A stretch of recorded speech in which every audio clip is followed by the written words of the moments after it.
All right, welcome everyone. So this is kind of going to be a lot of information thrown at you, um, and I'm going to try to get through it as quickly as possible.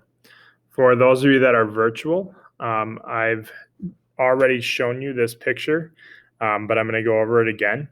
And part of what I'm also going to show you, I've already explained to you, but it will go into clothing a little bit more. So we have made our head of our animal, all right, whether we drew it and used colored pencil or we painted it and made it out of the egg carton.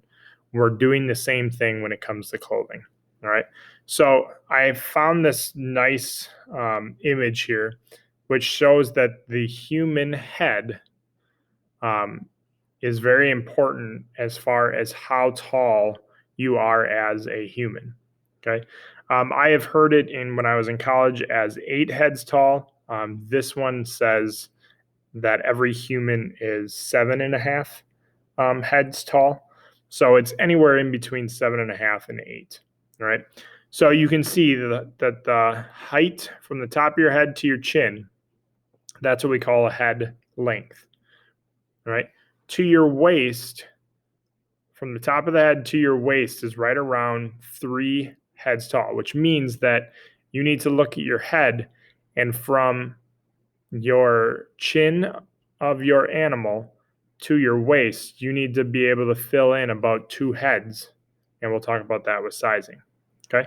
Most of you, your pictures are only going to give you about the waistline, maybe a little bit below from that up. So there's not a huge need to worry about the pants.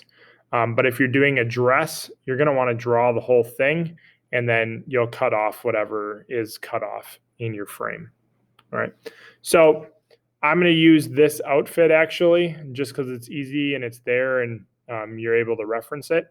For all of you, you're going to find either something in a magazine, or you're going to do it from your own creativity and design your own clothing, or you're going to just do a basic t-shirt. There's plenty of how-tos. So if you want to draw a sweater, type in how to draw a sweater in YouTube, and you'll find plenty of things to help you out with that drawing. Okay. Otherwise, find a picture of something that you like and then break it down. I'm doing this one also because it has 2 different layers. So I'll be able to show you some different ways of creating those different clothing materials. Right? Everything is going to be made out of paper. Today we're drawing, and some of you will also be able to start finding the paper and cutting it out of paper as well. But anyway, so we have that. Now, I've drawn a couple different pictures to kind of show you, and a lot of you are going to be laughing already, saying, well, that doesn't look right. When we don't add shoulders, things look wrong. When we make our shoulders too wide, things look wrong. If we don't add a neck, things will look off. If we don't add any shape or form and we make you look like you're wearing 17 layers of clothes, then you look stiff, you look too kind of, I don't want to say like round, but this just doesn't look comfortable. Okay. So what a lot of you will do is you'll take your head, you'll trace it. Either if you drew your head, you could put it underneath and then trace an outline of the head so that you know how big the head is to help you. Or you can take your cardboard head, put it on here, trace that to help you out. But a lot of you are going to draw it too small, okay? Or you're not going to draw a neck, or your neck will be too skinny, or you're going to leave these weird like arm holes on a t-shirt. Or you're not going to, I mean, you shouldn't be drawing pants because that's way too zoomed out, but you won't add proper spacing in between your leg. You'll have too much spacing. So again, problems. Then when we start to get things in better proportion, we draw things like a neck. We draw things like proper shoulders and form. And and we show other little parts. Again, you don't need pants. This is just to kind of show you how things look better when they're the proper size. Arms are going to come down to about that 5th head, okay, from shoulders. Your hands will come down to about the 5th. So that means that most of you, you're not even going to have to worry about hands, but you will have to draw your arms. Okay. Here's one again. So smaller, skinnier, probably not as broad of shoulders or bigger shoulders if you're drawing a female, depending on the person. And then now we're to this here. All right. So all I did is I took the head of my bunny, I put it on here and I traced it. Okay.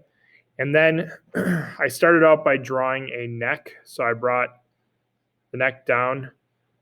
For humans, the neck is basically at the inner part of the ears.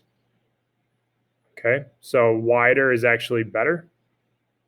And then when I was drawing this, I started up around the neck and I drew the shoulders. Okay, looking at this picture, shoulders should come out about at least a half a head.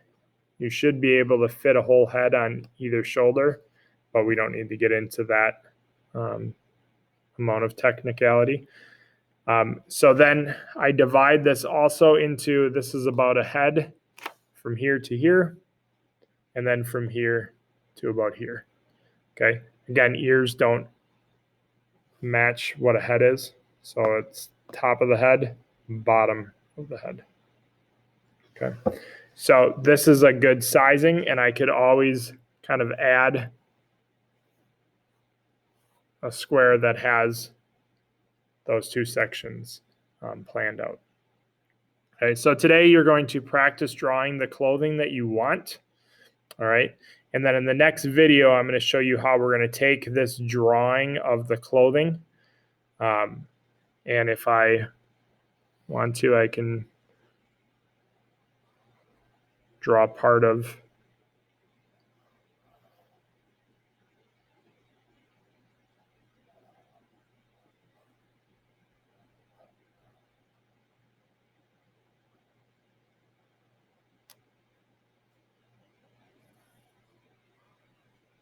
okay, and draw part of his pants, but we don't need to draw too much.